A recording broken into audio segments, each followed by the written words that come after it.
The offense got off on a hot start in day 6 of training camp, but the defense struck back. Lots of big things happening out at training camp, including a little bit of extracurricular activities, maybe a little pushing and shoving. 49ers getting the intensity level up. Competition is here. Another fun practice out at training camp. All that and more in this episode of 49ers Cutback.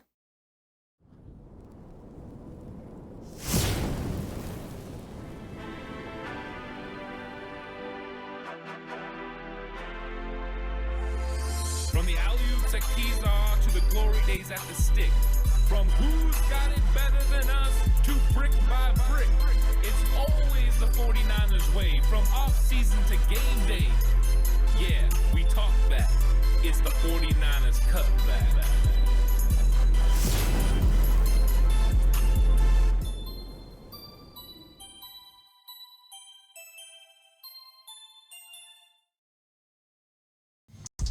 It's 49ers Cutback podcast time. Welcome to the show, everyone. Training camp day 6 was the longest day of training camp so far this season. And of course, yesterday was a little bit short. So they've had some short practices mixed in to their block. But here we are in block 2. And we've got the 49ers coming out swinging. The offense was absolutely firing on all cylinders early. And then the defense struck back and started making some plays. So we're going to go through the ins and outs of what happened with that. And yes, Brock Purdy threw more interceptions. It's just the way it goes, but it's going to be tracked. It's going to be monitored, and we already know how I feel about it. But we're also going to get into some of the players that have made plays, and consistency is still the key. We're starting to hear the same names consistently, and that's exactly what you're paying attention to. You might have a guy here and there that have a big day, and you're like, oh, okay. But are you going to hear their name day in and day out? You may have a day off where you don't hear what they do, but all of a sudden, if you're hearing about them on day 1 and then day 3 and then day 6, like, okay, this guy is starting to make an impact. So hearing the usual suspects making plays means those guys are playing well at training camp with consistency. So it's been a lot of fun so far. We're all the way through day 2 in pads, and the 49ers brought back one-on-ones. And when you get into one-on-one drills, everyone pays attention to one-on-one drills more than anything else. And we know Coach Chris Foerster talked about how he hates one-on-one drills, and a lot of the other guys hate them because of people tracking results of one-on-one drills. Because Chris Foerster wants to tell someone, hey, work on this in this particular drill, and they work on it, and they might get beat. But that's not what he was looking for. He wasn't looking for results. He was looking for how do they handle this? Because imagine if you tell him, hey, I want you to be able to handle this inside move. And the guy does an inside move and he handles it, and then the defender goes around the outside, and they're like, oh, that's a loss for Colton McKivitz. And you're like, whoa. Chris Foerster's like, wait a second. No, but he was working on the technique that I wanted him to work on, and he executed at a high level with what he did. Those are the difficult parts about one-on-ones. Now, we know Kyle Shanahan loves them, but I coached offensive line for a while, and one-on-ones are difficult for offensive linemen. It's a struggle because you're out on an island for whatever reason. When you put all 5 guys together and they're working together in one accord, you feel like you've got a little bit more support. Even if you're in a one-on-one in a normal play, you feel like you're supported as part of a group. When you're out on an island in a one-on-one and that guard next to you doesn't take off and is in a pass set as well, you just feel alone, and you feel like there's more space and more separation for the defender to make a play. So one-on-ones are great. They're fun to watch, especially for receivers and cornerbacks or running backs and linebackers. Watching them one-on-one is a lot of fun, but it doesn't mean the player that wins one-on-ones is going to be very good when it comes to playing in a team setting. So it's interesting. We will go through some of the one-on-ones, who showed up and who showed out, because we know that's something that people want to know. And I definitely want to talk about some of the things that people want to know, but I'm going to keep perspective on it as well, because I've been a part of it, and I know exactly, how much those things matter, and that's why you'll see different results when you get into the game. So it's a lot of fun, though. It was a good practice for the 49ers, and there's a lot of information to come out about it. Please like and subscribe to the channel if you haven't already. I really appreciate it. If you're listening on audio platform, 49ers Cutback on Believe, please give it a 5-star rating. And if you're going to bet with Bet Online. Bet Online is the world's most trusted betting platform and your number one source for everything online sports betting. Right now, you can receive a 50% free bet of up to $250 on your first deposit to bet on anything from the Olympics to baseball to Formula One racing. Bet Online has every stat, every matchup, and even live odds and spreads while the games are being played. When the game's over, head on over to our online casino and get in on a game of blackjack or poker or unwind with one of our over 150 slot games. Head to the website today to get in on the action. Use the promo code BELIEVE for your 50% free bet credit on your first deposit up to $250. Bet Online, the game starts here. And it's a long practice, and the guys are out there working really hard. And there was some guys that were missing a little bit. And we know that there's been the usual suspects of names. Ayuk is still holding in. Isaac Guerrero is going to be out for several weeks with the hamstring. And, John Feliciano, the knee, it's been consistent. Spencer Burford may be having surgery, may not. We don't know yet. We'll wait for Kyle Shanahan to speak again. That's when we'll get a clear understanding of what they've decided with Burford. But either way, it looks like it's going to be three weeks about where Burford could possibly return. So he's definitely not a guy that's going to be out for the season. So that's good news for the 49ers. Cowing and Tate Martin still dealing with hamstrings. They're expected back next week. So some of the injuries there. One more name added to that list, though. Unfortunately, another rookie, Renardo Green, did not practice today. Now, we have zero idea why. When you don't hear from Kyle Shanahan, you don't get updates on injuries. So Coach Brian Snyder was the one speaking to the media today. They don't answer questions about injuries. So right now, we don't know what's going on with Renardo Green, but he's coming off his best practice so far in day 5, where he went up and he was battling with Jawan Jennings and he knocked balls away and he was getting extra reps out on the outside. So this is one of those things that's a little nerve-wracking. You look at some of the rookie players that have been dealing with hamstrings, which normally is from overworking. And these guys worked really hard to get themselves ready and capable for the season. But notice, we're not having as many problems as far as soft tissue injuries with the veterans as we are with the younger players. And as much as you try to get those guys to understand as far as a training room, get those players to understand what it takes, sometimes it's just a little bit difficult. And these guys have been working their butts off trying to be able to make an impact early on in their career, and it's a little bit difficult. So that's something to monitor, Renardo Green, and what that injury, or is it just a day off or something else? We don't know yet. But when we do know, come right back to 49ers Cutback, and I will make sure to update you on what is going on with Renardo Green. So when you're talking about one-on-ones, we had some guys who showed up, and Dominic Pooney had himself a good practice day when it came to one-on-ones, but that should be no surprise. You go back and you watch his Senior Bowl film, when they did one-on-ones, that was the first thing that stuck out to me about Dominic Pooney, because I could measure his lateral quickness playing guard. When they moved him inside, just moving side to side and being able to handle defensive tackles that were going to be drafted into the NFL, and just seeing the way that he moved with his lateral quickness, the way he anchored and took on bull rush, but could handle speed as well from the position. When they took a guy from that usually plays defensive end and moved him inside, he could handle it. Good footwork, a good hand technique. It was just a real good display from Dominic Pooney, and that carried over into his first training camp one-on-ones, where he took reps against Jordan Elliott and T.Y. McGill and Evan Anderson and did really well. Jalen Moore also had himself a pretty good day when it came to one-on-ones, so that's always something that you want to see. But you had some really good battles with Gross Matos. He was battling out there. Those were good. So it's always nice to see these one-on-one drills, and you get some cool battles and competitions. And it's like Aaron Banks said yesterday in his presser, those one-on-ones or those drills where they line up against each other, whether it's one-on-ones or an 11-on-11s, and he's across from Javon Hargrave every single day. When someone as good as Javon Hargrave's going against you, you're going to get better. So this is that iron sharpening iron type mentality. And the 49ers have several players that are getting a little bit better. The good news, like we talked about a couple days ago, Sam Okawanu had walked off practice with an injured leg. Well, he's practicing and he's doing pretty good. So those are always something to watch. And you had the tight ends competing and doing pretty good in practice. We got one rep from Nick Bosa, and he beat Colt McKivitz. Does that shock you?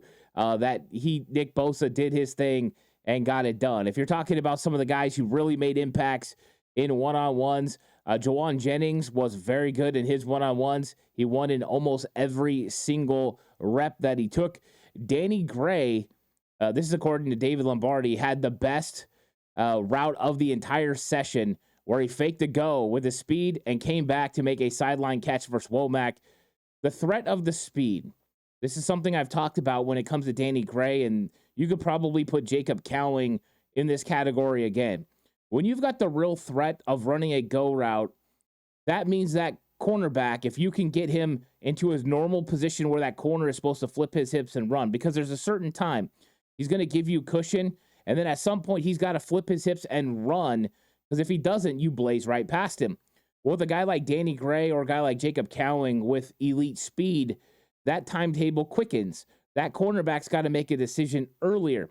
And if you can get him to flip his hips, if you know it's going to be at 8 yards and he flips his hips, you can break off and have that catch underneath. That's something that Danny Gray can do consistently. And what have we heard so far from training camp? And even when I was out there at training camp, what have I seen? Danny Gray being able to win vertically. Doesn't always get the ball, but the threat is there now because he creates separation. He gets vertical. He can beat a one-on-one with a corner because of that elite speed. When they have that fear, now you've got underneath routes that are going to work. Pretty soon he's going to be able to go across the middle more as those guys give more space and there's more timing for him to be able to get the ball. But he also doesn't just create space for himself. He creates space for other players as well.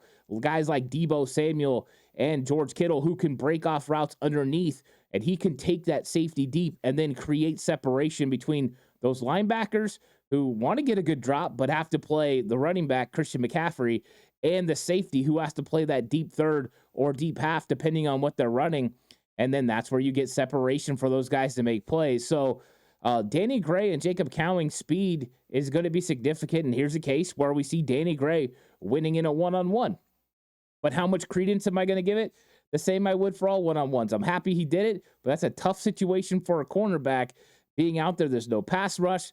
There's a lot of things that are different for the situation with one-on-ones, because if you've never been to training camp, one-on-ones for receivers and tight ends, running backs, and then the defensive players, cornerbacks, linebackers, whoever's covering them, that's on one side of the field. On the others, where you're getting your defensive line battles against the offensive line. So they're not doing it together. That way quarterbacks have clean pockets that can make some key throws, because you want to see these guys go up, battle for the football, and particularly win. And, of course, Rock Ya-Sin had some very good plays as well. Rock Ya-Sin is a player to continue to monitor, and you know that you're over on Patreon and you saw my 53-man roster prediction for the 49ers as far as training camp, and then we'll see where it goes once we know about the injuries and things coming out of preseason. But Rock Ya-Sin's a guy that I was going back and forth on. Him, Darrell Luter Jr., I think they're in a real battle on the outside. Ya-Sin, not that old, drafted in 2019, still a younger player, but with a lot of veteran capabilities and understanding of offensive concepts. He knows how to play with his hands. He knows how to get away with things. Those are things Darrell Luter Jr. is still learning, but Luter Jr. has had himself a really good training camp already. He's been competing for footballs, knocking the football away, showing the speed, showing the length. And that's one thing that Coach Nick Sorensen said about him, is that if he learns like he has been getting better at to play with his length, he's going to be even a better cornerback. So that's really good news for them. And we've seen some guys that are handling some things. Offensive line worked on dealing with combo blocks and also dealing with picking up blitzes today from the defense. So lots of good work for the offensive line, for the defensive line. All those guys are getting better. Now, I mentioned it during the opening, but the 49ers offense absolutely came out on fire. This is one of those things I talked about yesterday.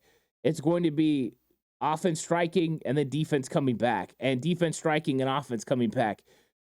These guys are going to have extra opportunities to make plays, and sometimes the offense is going to get the best of them. Sometimes the defense is, because we have really good players on both sides. And Kyle Juszczyk talked about this a little bit on KMBR yesterday when he was talking with Greg Papa.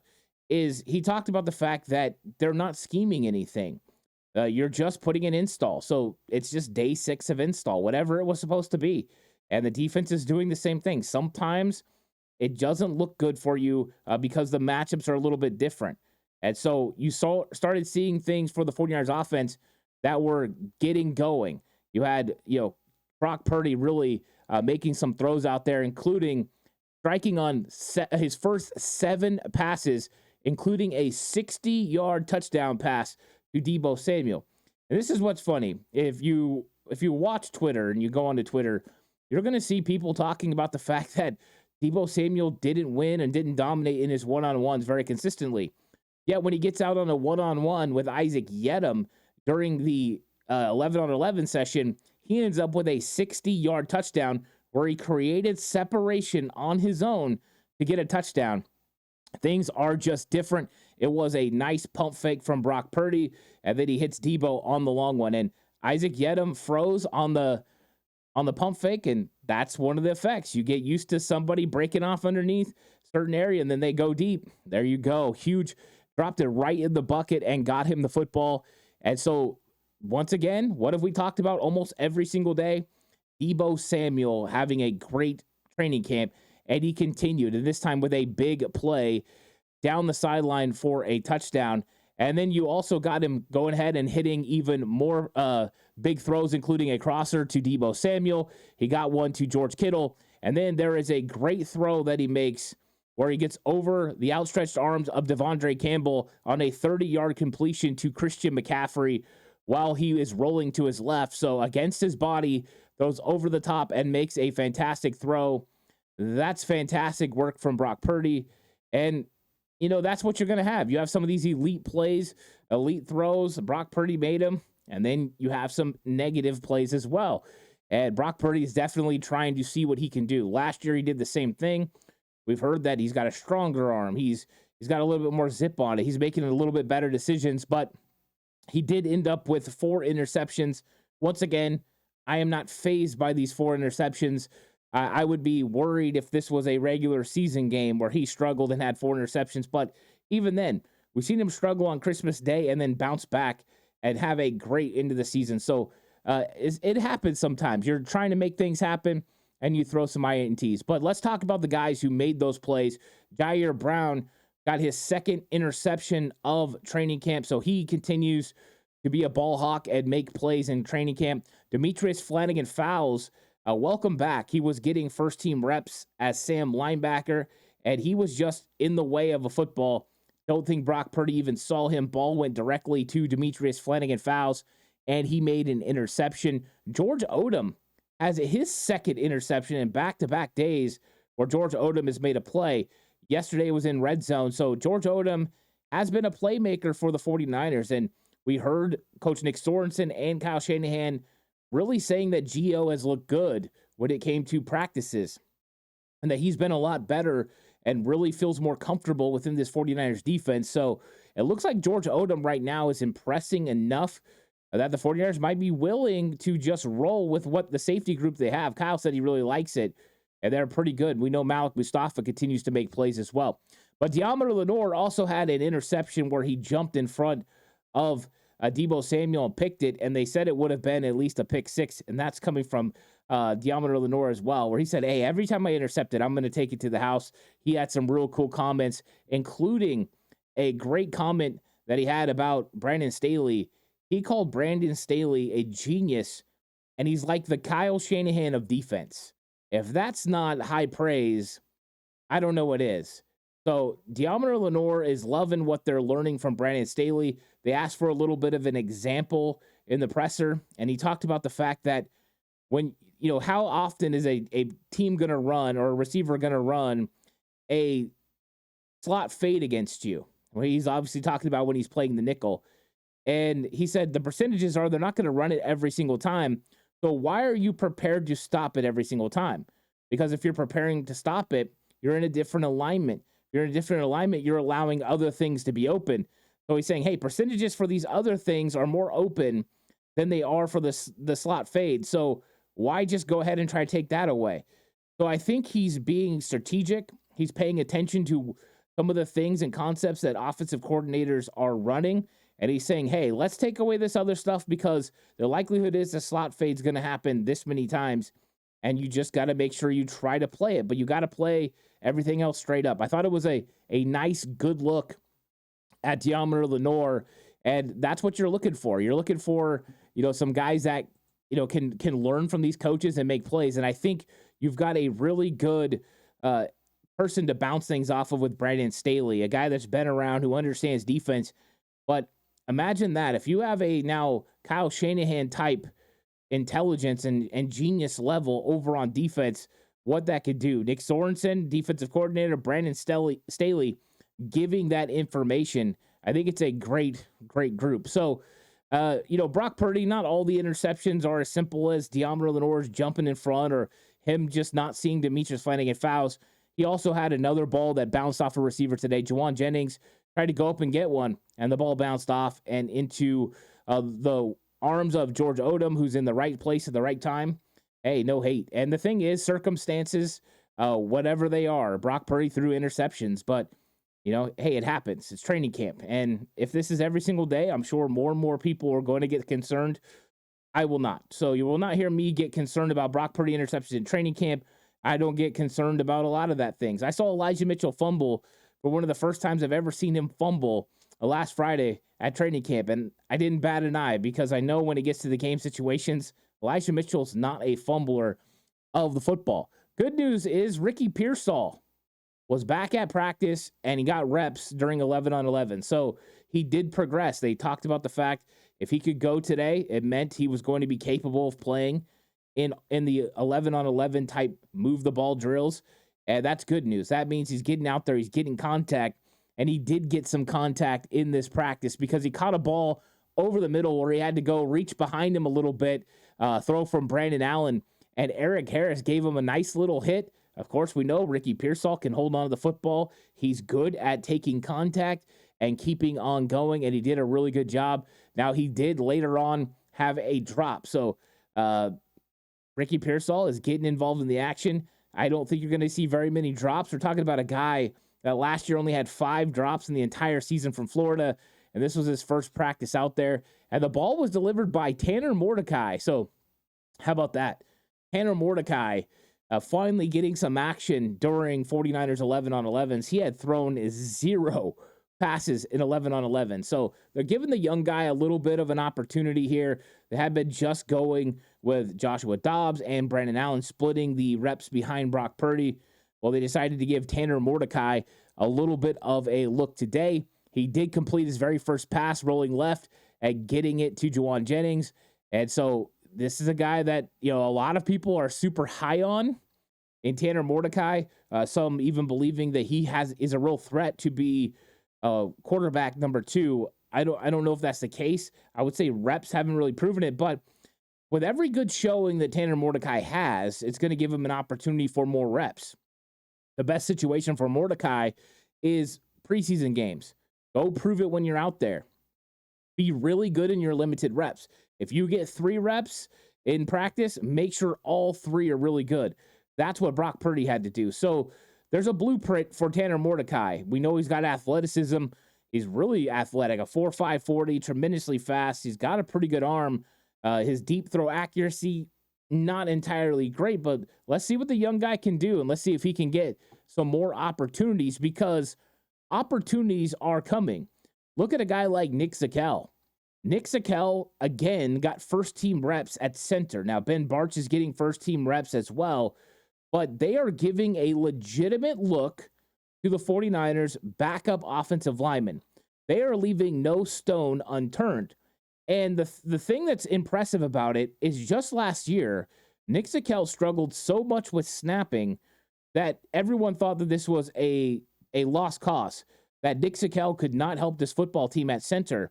But they're continuing to give him reps, and he continues to get better in those reps, which means he's making himself a legitimate option. And they're going to have some tough decisions to make. But with John Feliciano and Jake Brendel continually missing practice and taking time off for Brendel, it's more to manage his knee. For Feliciano, it's because he has an injured knee. It gives Ben Bartch and Nick Zakelj great reps to go against really good defensive linemen.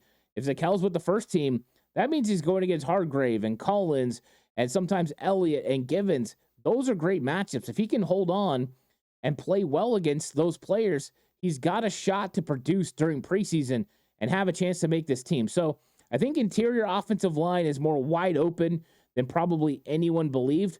But I think a lot of that comes down to the injuries of Jake Brendel and John Feliciano giving opportunities to Dominic Pooney, to Ben Barch, to Nick Zakel. And then, of course, got to talk about the guy who gets fired up, Jared Kingston. Jared Kingston got into a skirmish today, the first one of the 49ers training camp season with T.Y. McGill. And the guys got involved, and they got this thing split up pretty quickly. But, hey, this happens. That means competition is here. Day 2 in pads, more physicality, one-on-ones, attitudes, battling, competing. You love to see it. Now, you don't want guys to start a fight. You don't want to throw punches and be dumb and not do the things you want to do as a teammate. But getting aggressive and not giving anything is exactly what you want. Competitive nature.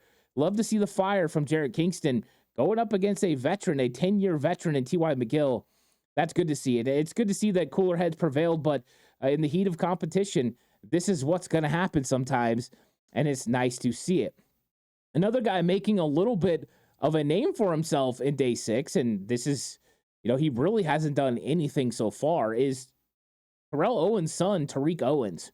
And Tariq Owens, getting involved. I've seen him make a couple catches here and there, and he looked like, okay, a lot better than what we saw from the early parts of mini camp and some of his workouts early. He definitely a lot better at route running, getting in and out of his breaks.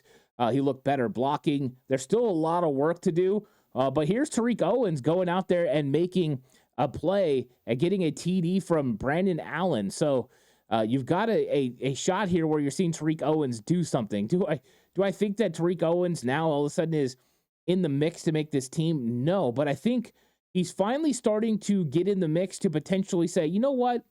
Let's see what would happen if we let that guy be on our practice squad all year. How much better could he get? That has been his goal throughout the entire training camp, is to prove to the 49ers he belongs at least on training camp, and at least we're talking about him, because so far he hadn't made any plays, but now he's starting to make plays. And the other guy who's staying in the mix, and I've seen people posting that they hope this guy gets cut, but he's not going away without a fight, and that is Ambry Thomas, who had an interception off Josh Dobbs today. So Ambry Thomas is still in the mix, and we talked about it the other day that he came in and played with Lenore and with Yedub. So he's still a part of that rotation. Yesterday they went to Renardo Green, but they're definitely giving Ambry an opportunity to get out there and make some plays for this football team. So we're getting some good work. And of course, we know Coach Brian Snyder, special teams coach, talked about the fact that there's some different groups he likes, but he mentioned for the kickoff return that he likes the Deebo Samuel, Kyle Juszczyk grouping. So that was very interesting. And then Juszczyk talked about it in his presser about once you run the play, it's a lot like an outside zone play. And he said one of the most difficult things is going to be locating, catching the football, receiving it, because you're going to see a bunch of different looks, from different teams. Now, one other revelation that we got was that the league said the ball must stand up straight on the tee, that you can't put it flat. So I guess some teams were going to try to put it flat, and I've seen that work before. The ball comes out funny, but it comes out as a line drive, and then once it hits, it bounces everywhere. So the league is still refining this rule as it goes. So we'll see what sticks and what doesn't. It's going to be interesting is Thursday in the Hall of Fame game. We're going to get to see the Texans and the Bears do the kickoff for the first time. So I'm really excited to see that. It's one of the elements of the first training camp or first preseason game that I'm really excited to see. And just in case you were wondering, Jake Moody is still kicking very, very good. He's 18 of 19 in camp, and he's been doing a very good job. So you've got some guys that are still making plays for this 49ers football team. Young guys stepping up, but now we're starting to hear the same names. Mentioned Danny Gray a few times. I mentioned Deebo Samuel every single day. Gross Matos making some plays. Offensive line starting to step back up. Brock Purdy having a big day, and then struggling a little bit. So you've got guys stepping up. Lenore, 2 straight interceptions. George Odom, 2 straight interception days. Let's see what happens. Consistency is the key, and we're working towards the end of block 2. Wednesday will be the last day of Block 2. And you can join me and Mark Adams live at 2 p.m. for the Red and Bold Show on Wednesday. Come through if you got questions. You want to know what I've seen at training camp, come on in, ask a question. Be more than happy to engage. Mark will do his best to work through the show, but hey, it's a lot of fun. Come check it out. That's live on YouTube. And then, of course, we're going to start Block 3 for the 49ers training camp on Friday. So they're going to have a day off on Thursday. Friday, they'll be back at it. And, of course, I will be out there on Friday. I'll be out there on Saturday. I'll get all the information, and then I'll continue to watch, and we'll come back and we'll break it down and talk 49ers football. Training camp is fun, and we're just starting to get into the competition. A lot of battles still left to be won. We're working towards that first training camp, the end of training camp and the first preseason game. It's going to be a lot of fun. Please like and subscribe to the channel if you haven't already. I really appreciate it. If you're listening on audio platform, 49ers Cutback on Believe. That's on Spotify, Apple Podcasts, wherever you listen to your podcasts. This episode is brought to you by Bet Online. The game starts here. I'll catch you guys in the next one. Until then, stay safe. And remember, the right way is always the 49ers way.